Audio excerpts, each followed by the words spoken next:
বিসমিল্লাহির রহমানির রহিম। আসসালামু আলাইকুম রহমতুল্লাহ। আমি এখন মহিলাদের একটি রোগ নিয়ে আলোচনা করতেছি, ডিম্বনলীর প্রদাহ, সালপিনজাইটিস। এই রোগটার কারণ হলো অনকক্কর জাতীয় বীজাণুর ইনফেকশনের কারণে জরায়ু এবং যোনিদ্বার পার হয়ে ডিম্বনালীতে গিয়ে আক্রমণ করে। এটাকে বলা হয় ডিম্বনালীর প্রদাহ।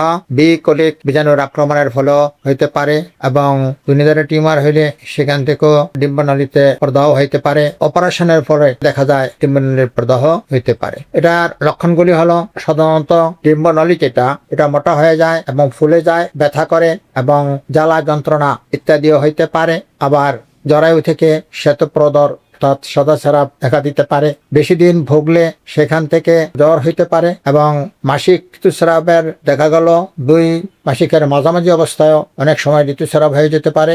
আবার যে কোনো সময় জরায়ু থেকে ফোঁটা ফোঁটা রক্ত যায়, মাথা ধরা, মাথা ঘোরা এবং শরীর মেজমেজ করে, এই লক্ষণগুলিও থাকে। সুতরাং আপনারা ওই সময় এটা ডিম্বনলীর চিকিৎসার জন্য আমাদের হোমিওপ্যাথিকে এটার ভালো চিকিৎসার ব্যবস্থা আছে। আপনারা আমার কাছে পরামর্শ চাইলে আমি আপনাদেরকে পরামর্শ দেব এবং সুচিকিৎসার ব্যবস্থা করবো ইনশাল্লাহ। আপনারা সাবস্ক্রাইব করে দিবেন এবং এই ভিডিওটি শেয়ার করে দিবেন যাতে আপনারা আত্মীয় স্বজন সবাই উপকৃত হতে পারে। আপনারা সুস্থ থাকেন, ভালো থাকেন। আল্লাহ হাফেজ।